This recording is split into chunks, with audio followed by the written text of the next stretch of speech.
नाज़रीन, अहम खबर से आपको आगाह करें। वफाकी हुकूमत ने खैबर पख्तूनख्वा के दूर दराज के इलाकों में 100 मोबाइल यूटिलिटी स्टोर शुरू करने का ऐलान कर दिया।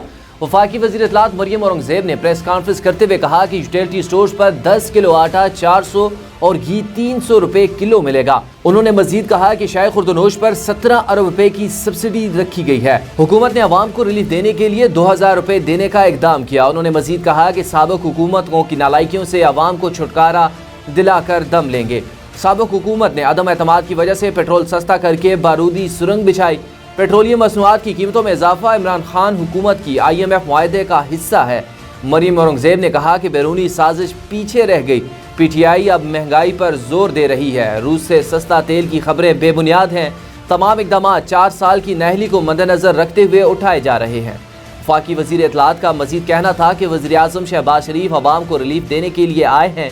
हम बहुत जल्द बेहतरी की तरफ जाएंगे।